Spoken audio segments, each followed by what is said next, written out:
Hello all. I'm out here with Peter from FsBushcraft again.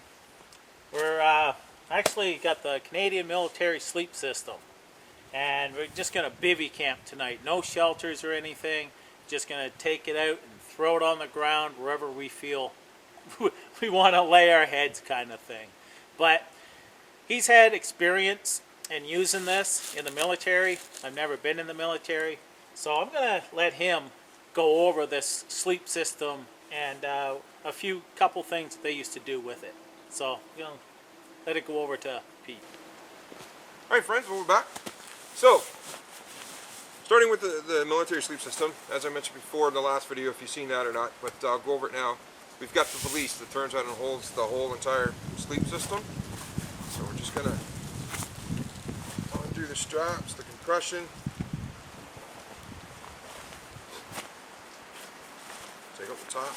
So the first piece we've got sitting on the top is the Arctic hood. Now, this was more made definitely for being up in the Arctic.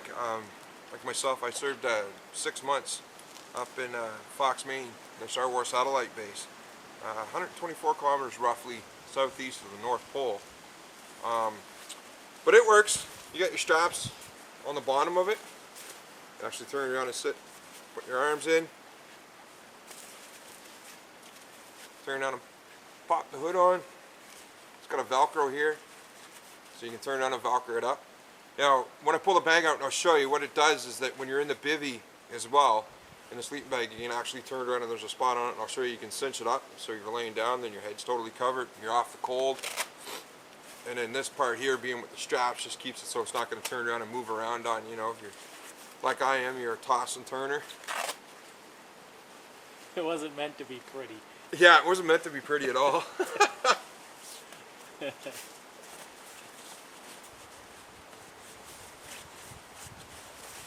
So we got the hood.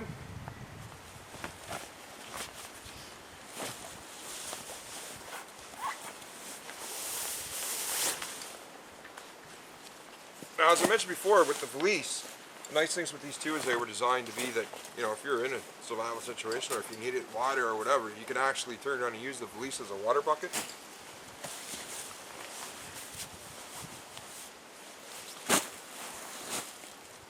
Now this part here is what we refer to for the video. I don't mind. Pull everything out. So this part here is what we call the actual bivy. And basically it's just a big, huge Gore-Tex bag. Now on the hood part here on the top, this is where I was talking about. So once you got the whole sleep system inside, you've got a cinch here. So you can turn around and cinch that up. Right? You pull the little, it's like a little bead that's really compressed onto the paracord. So you can wrap it right up around your head so you'd be in there nice and toasty. Now obviously you want to keep your face out because the fact of being that it is a Gore-Tex bag, I mean if you turned around and did cinch this all the way up, and guys have done that, you know, you can cinch it up pretty good and sit yourself inside, but I wouldn't recommend it because, you know, in the colder weather you can build up condensation inside the bag. The bag is breathable, even though that it is waterproof, but still it's not going to let that condensation out, so kind of get the point, turn around and wake up, and pretty chilly. So that's the bivy. Now the sleeping bag itself turns around and has 3 different pieces. So I'll start with the inside and work out. So on the inside you turn around and basically have just like a cotton liner is what it's basically referred to as. Now the purpose of it, it gives you a little bit of warmth, and as well as turning around to the fact, you know, if you're climbing into the bag, you know, the bag's like a nylon on the outside, so in the colder weather you get cold or whatever, so it does kind of act as an insulating layer. But the major purpose of it was for, like when we were out in the field and stuff like that, a lot of the times, depending on the operation that you're under or whatever, believe it or not, you may turn on and climb inside the bag with your boots on. Just because, you know, if you ever get that call on how to get out in the quick, you know, we used to do where we'd leave our boots on in the whole bit. Sometimes you just undo your combat pants, pull your pants down around your ankles so it was a little more comfortable, and that was it. You laid in. So Worst case scenario, something happened, you can turn around and quickly pull up your pants, do them up, jump under the bag. When it got back to the time you get back to barracks or do whatever, you can just turn around and take this liner out, and this is all you had to launder. Everything else would turn around and be, you know, pretty much clean on the inside. Now, but like I say, it will give you warmth. Next part is the inside bag, the inner bag. And you usually always tell your inner bag from the outer bag because of the fact your inner bag is the one that's going to have the seams on the outside. You've got these tie parts, and you see here in the middle, there's ties all over it. And what it does is, I'll show you on the outer bag, you can actually tie this to the inside of the bag, so once it's one complete system, it's all together. Now, I normally never did turn on and tie them up because I find it when they're tied, it makes it hard to move around. But where I do is definitely on the top. You've got the little, I always call them dongles, but the little loops at the top, and you've got them on the outer bag too. I would tie those up, and then I would turn around and just come down to the one tie right here and turn around and tie that part of the bag. That way there it keeps the top of the bag together, so when you actually go to climb in and you know, trying to get yourself situated, you're not having this one turn around and bend down on you or whatever, and you're trying to fight and trying to pull it all up. So that's the inner bag. Now, with the inner bag and the outer bag, now brand new, they turn around, they give minus 15 Celsius. Get Cole's help, he's better at it than I am, so that would be in Fahrenheit. How much is it? Minus 15 Celsius, so in Fahrenheit that would be... Double it and add 32, so... Oh, minus, I don't know. I don't know. What I usually do is I'll go on Google and put minus 15 normally what I do and put too. F. You know what we'll do is we'll turn around and we'll add it onto the thing. It's minus 15 Celsius for sure, brand new, the both bags. Now, I know myself, if you add the two of them together, that's only, you're getting roughly about minus 30. When I served in the Arctic, I actually turned around and slept. The coldest that I slept it was outside, and I was in an igloo. I slept in an igloo, and I also turned around and slept in the Arctic tent. Now, mind you, you got a little tiny stove going. It was minus 64 out, and totally warm. Coldest I've slept outside in the snow, guaranteed, is minus 40, and I've had no problem at all. That's what I heard, was they're rated for minus 40 Celsius. Yeah, it's that's the average. There is when ones, they're new. Yeah, you'll see guys that'll say, you know, a lot colder, and I have. Like I said, now, granted, I'll be honest. When I was in the Arctic too, at minus 60, I mean, it was between 60 to 65. It bounced around. You could feel a little bit of a cold, but it wasn't to the fact of being that, you know, you woke up or whatever. And I mean, there's other things too, like, you know, you have a Ranger blanket, you could wrap, you know, put inside, or even a wool blanket and stuff. There was guys that did that too and wrap it up. But for a system, you know, brand new, they're definitely good. Now this one, mine, to give you an example, surplus. The outer was turned around and first issued in October 1969. It was manufactured. And the inner, the date's not wore off.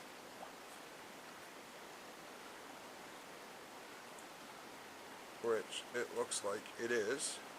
I can't even turn it on to see it on there. But I would roughly say, from personal experience, I would say they're roughly about the same. So probably say like in around the early to mid 70s. Now, both of these together with the liner, last winter, Cole and I, we turned out and slept out. I mean, it was like, what was it, minus 30 or something like that? Yeah. The one night, and I had no problem at all. Totally toasty warm and everything else. So that's basically it. So you fire that inside, the outer.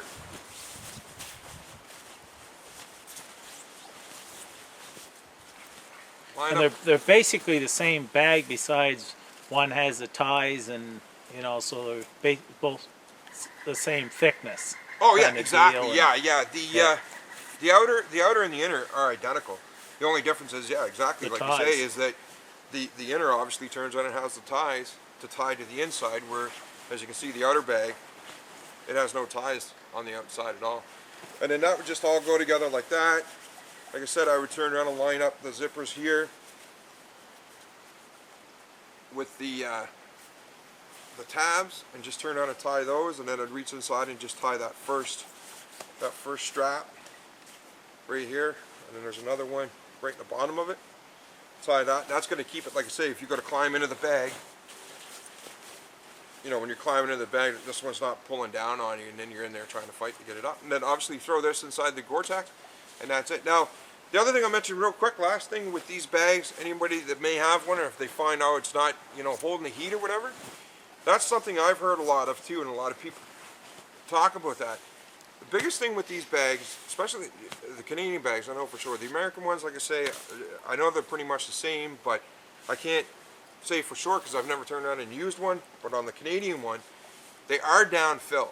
So definitely when you go to turn around and lay it out, best way is to turn around and, you know, flare them up so that you've got that, and you see how that one's doing it now, and you've got the air in it. You need to get the down to move around so that it'll turn around, and when you climb into it, it's going to cause the air pocket inside the blanket. That's what's going to heat up, and that's what's going to keep you warm with the down.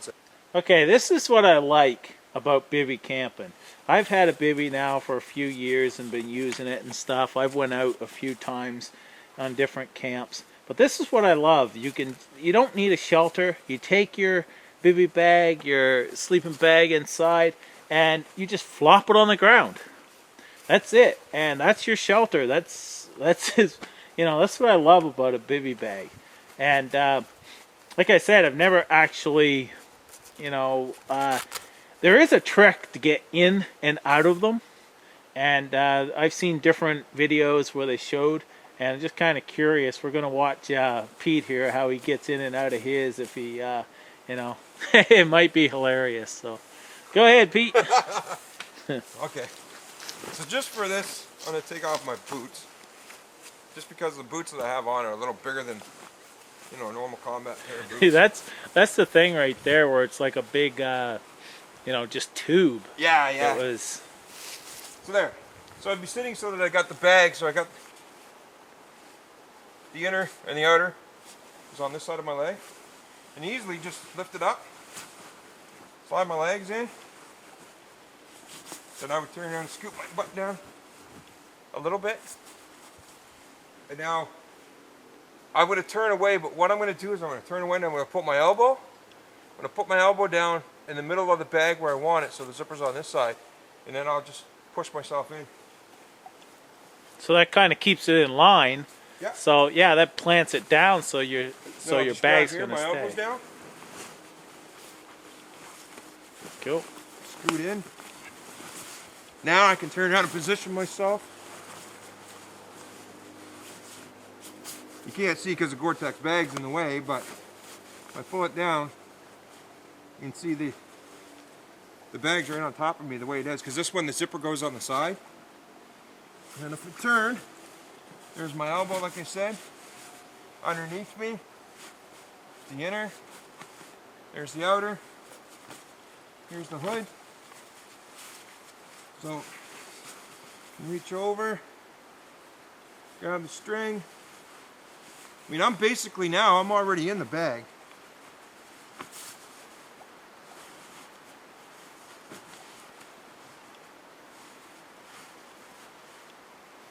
Take the black knob,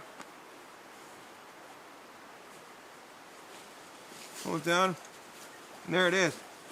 Now I just turn around and reach down. I mean, once again, you can't see because of the bivvy bags in the way.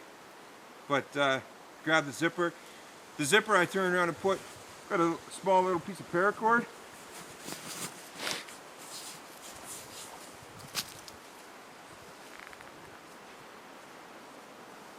And of course, when you're on camera, you're always getting technical difficulties. The zippers get caught on the other one. There it is. They are very, like, if you had to get out in a hurry, you're not getting out in a hurry. Actually, you can. And there's a trick to that too, because of the zipper being reinforced now. Now I'm in the bag, I can roll and do whatever, I can get comfortable. And I'm almost 6'3" and weigh 265 pounds. So I mean, I can do whatever, roll over. To get out of it, the trick is to make sure Now this is not something either that's trained. This is just something that you learn over time. You put your hand, this is my left hand, put your left hand on the top zipper, put your right hand on the bottom zipper. You can actually push, you'll feel it to start to break. Drop your left hand down, you can pull the zipper out.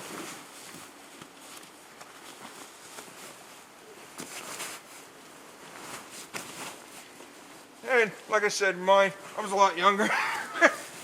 But you can get out pretty quick then. Yeah. Yeah. You can get out. 42. Last time I turned around and done this, I would have been 26, 27. Long time ago. But yeah, you can get out of it pretty quick. Yeah. That's pretty cool. That's pretty cool. And like I say, I love that you can just throw these down pretty well any place, you know, and you know, you're dry, they're waterproof, they're, you know, you don't need a shelter. Just went out and cut one tree. It was about probably 30 feet up. It was a dead tree.